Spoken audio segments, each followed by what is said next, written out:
Kerajaan Mataram kuno tidak hanya mewariskan candi-candi besar bagi kita, namun juga gugusan pendertaan yang meski masih misteri menjadi titik penting pendirian Kesultanan Yogyakarta, yakni situs Cabean Kunti di Boyolali. Oke teman-teman, kita masih di Indonesia, tepatnya di Jawa Tengah.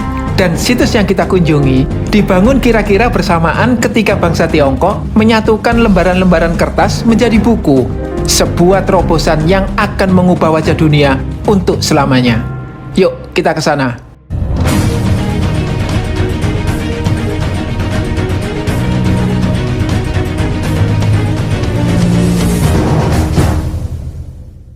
Video ini dilengkapi subtitle. Agar tidak ada informasi yang Anda lewatkan, silakan menonton video tanpa di-skip. Hampir 2 abad menjelang kemerdekaan Indonesia, pecahlah perang saudara di tanah Jawa. Penyebabnya, pada tahun 1749, Raja Mataram, yakni Pakubuwono II, menyerahkan kedaulatan kepada VOC sebelum beliau meninggal. VOC lalu menobatkan putra Pakubuwono II sebagai penerus tahta dengan gelar Pakubuwono III.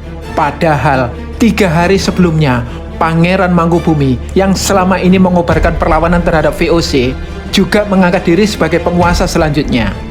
Maka bergolaklah perang yang menelan banyak korban, yang baru usai dengan ditandatanganinya Perjanjian Giyanti pada tahun 1755. Perjanjian ini membelah Kerajaan Mataram menjadi 2, yakni Kesunanan Surakarta dan Kesultanan Yogyakarta. Pangeran Mangkubumi yang mendapat separuh kerajaan Mataram pun bertahta dengan gelar Hamengkubuwono I. Hutan Pabringan pun dipilihnya menjadi lokasi ibu kota kerajaannya. Kini kita mengenalnya sebagai Yogyakarta, kota wisata dan pusat budaya yang cemerlang dan populer. Konon, sebelum mengambil keputusan penting itu, Pangeran Mangkubumi bertirakat di sebuah situs zaman kerajaan Mataram kuno, yakni situs Cabean Kunti di Kabupaten Boyolali, Jawa Tengah. Kita akan menelisik ke sana. Lokasi situs Cabean Kunti agak masuk ke dalam, dengan kerimbunan alam yang tersuguh di sisi kiri dan kanan jalan. Sesuai nama jalannya, yakni Jalan Sendang Pitu, situs Cabean Kunti terdiri dari 7 kolam. Pemetaannya kurang lebih demikian: Sendang Jangkang, Sendang Sidotopo, Sendang Lerep, Kuntilanang, Panguripan, Kuntiwadon, dan Semboja. Yuk kita telusur satu persatu. Pertama, Sendang Jangkang, yang tidak kami telusur karena sudah disemen oleh warga. Yang di atas itu Sendang Jangkang itu apakah masih ada Pak di sana? Ya sebenarnya masih ya Mas, cuma untuk peninggalannya itu cuma tinggal sebuah potongan batu ada meter ini. Ukurannya pun 30 kali 20 kali 120. Selanjutnya, Sendang Sidotopo, sebuah kolam tunggal dengan pelipit Padma khas candi-candi era Mataram kuno. Pada dindingnya tidak terdapat relief. Di bagian atasnya ada 5 kemuncak. Pendertaan ini telah direstorasi pada tahun 2003. Next, Sendang Lerep atau Palerepan. Bisa dibilang, ini bintang di panggung pendertaan Cabean Kunti. Pendertaan ini yang terindah, berisi kolam tunggal, terdapat 5 kemuncak dan hiasan antefik, juga hiasan floral dan geometri. Perhatikan deretan relief manusia ini yang dipisah menjadi 2. Sisi kanannya bergender laki-laki, sementara sisi kirinya bergender perempuan. Mungkin pendertaan ini dibangun pertama, sehingga digunakan bersama-sama oleh pengguna laki-laki di sebelah kanan, sementara perempuan di sebelah kiri. Terlihat ya, relief ini terdiri dari 3 kelompok makhluk, yakni satwa, raksasa, dan manusia. Coba kita cermati. Masing-masing burung membawa makanannya. Raksasa ini juga membawa santapannya berupa tulang dan daging. Dan para manusia membawa tumpeng lengkap dengan lauk pauknya.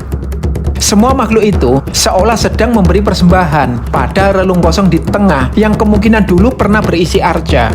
Mungkin sebagai ungkapan rasa syukur. Yang menarik, kegiatan di relief ini masih berlanjut hingga sekarang.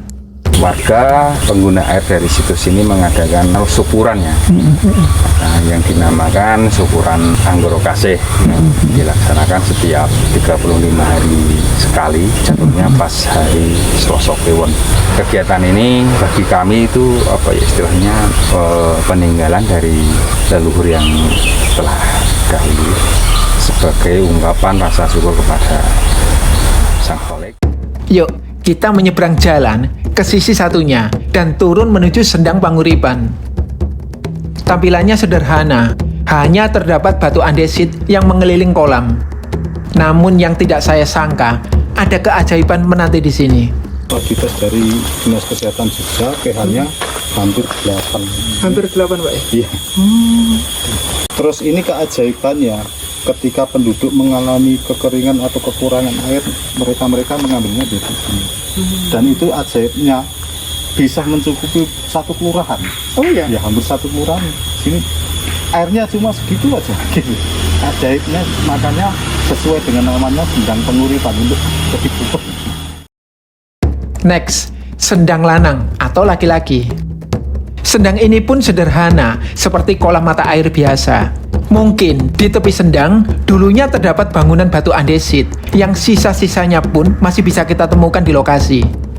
Yuk, kita berlanjut ke penderitaan ke-6, yakni sendang putri atau perempuan.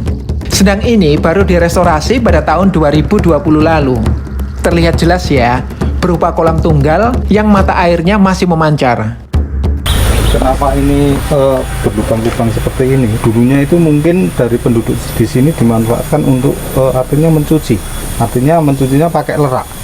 Nah, untuk menimbulkan busanya itu lerak kan harus ditumbuk. Karena memang batik itu kalau dicuci pakai lerak itu akan lebih awet, lebih bagus. Di keraton sendiri kan juga masih artinya mencuci batik itu pakai lerak. Mari kita ke penderitaan terakhir, yakni sendang Semboja. Berbeda dengan sendang-sendang sebelumnya, yang ini memiliki 2 bilik, sehingga dinamakan juga sendang kembar. Pemisahan ini kemungkinan berkaitan dengan gender. Teman-teman bisa bandingkan antara batu aslinya yang kaya ukiran dengan batu sederhana hasil restorasi. Bisa kita bayangkan betapa indahnya penderitaan ini saat masih utuh. Kemungkinan terdapat juga relief seperti di Sendang Lerep yang berorientasi pada relung arca di tengah. Dan seperti sendang lainnya, penderitaan ini juga masih digunakan warga hingga sekarang.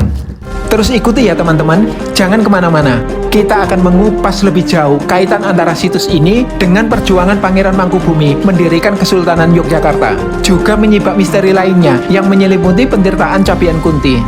Namun sebelumnya jangan lupa untuk subscribe, like, dan share. Tindakan yang mudah bagi Anda, namun berpengaruh besar bagi pekerjaan kami.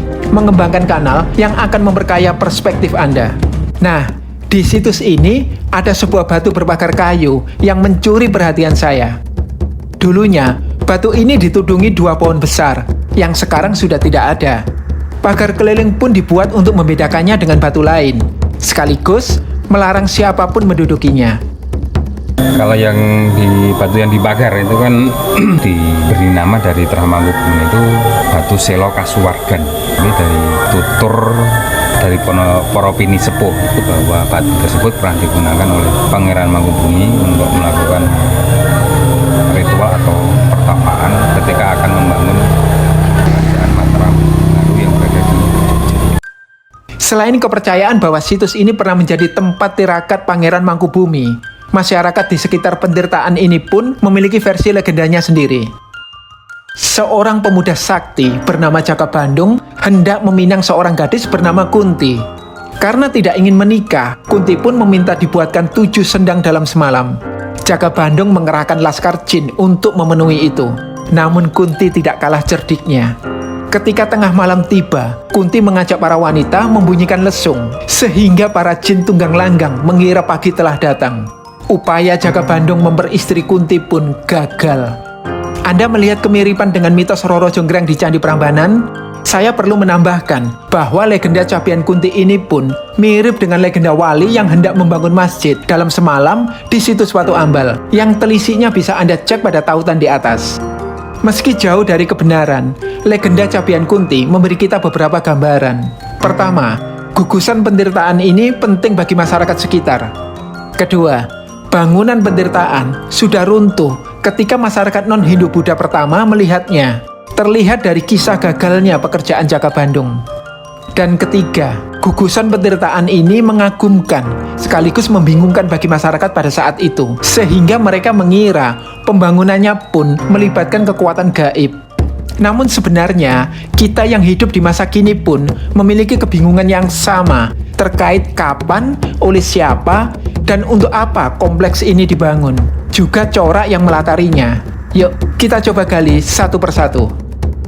Berdasar kesamaan langgam yang ada, di antaranya pelipit yang berbentuk padma, relief yang bergaya natural, dan ukiran yang dalam. Kemungkinan pentirtaan ini dibangun pada era kerajaan Mataram kuno, sekitar abad ke-9 dan ke-10. Namun masih belum jelas siapa raja yang memerintahkan pembangunannya. Mengenai corak budayanya, ada yang berpendapat situs ini bercorak Buddha, berdasarkan relief hewan yang kemungkinan memuat fabel atau cerita tantri. Benarkah demikian? Yuk, kita usut. Pertama, pentirtaan Cabian Kunti memiliki kesamaan dengan pentirtaan di Kompleks Candi Penataran, Blitar, yakni sama-sama memiliki sumber dari bawah dan bukan pancuran. Sama-sama dekat dengan sungai, dan sama-sama berpanel relief cerita tantri. Namun, ciri-ciri itu tidak membuat pentirtaan Penataran bersifat Buddha. Kedua, di Cabian Kunti terdapat banyak pentirtaan dengan beragam gaya bangunan, dari yang sederhana hingga yang mewah. Konsep yang mirip bisa kita jumpai di situs Ngawonggo, Malang, Jawa Timur. Masa pembangunannya diduga pada abad ke-10, mirip dengan situs Cabian Kunti. Di situs Ngawonggo juga terdapat gugusan pentirtaan dengan beragam kualitas dekoratif.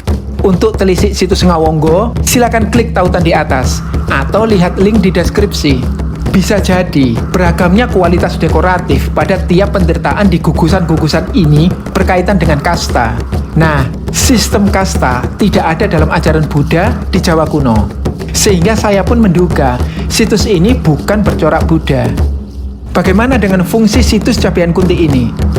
Ada pendapat yang menyatakan bahwa situs ini berkaitan dengan tempat belajar agama atau kadewa guruan. Hal ini bisa dilihat dari lokasi situs yang sangat dekat dengan sungai. Sedangkan kadewa guruan biasanya dibangun di lereng gunung, bukit, hutan, atau tepi sungai. Bisa jadi, air dari pentirtaan ini dianggap lebih suci dari air sungai, sehingga digunakan untuk bersuci sebelum ritual. Ada juga kemungkinan pentirtaan ini masih terangkai dengan Candi Sari dan Candi Lawang yang beraliran Siwa dan berjarak sekitar 5 km dari situs Cabian Kunti. Jika videonya sudah ada, linknya tersedia di atas ya.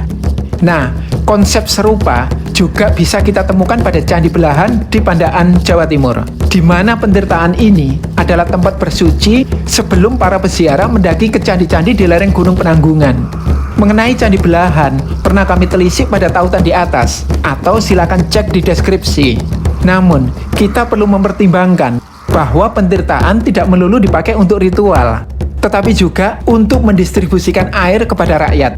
Kitab Sutasoma yang ditulis pada masa keemasan Majapahit mencatat bahwa rakyat menggunakan pentirtaan untuk mangansu atau menimba air, marahub atau mencuci muka, dan hanadius atau mandi.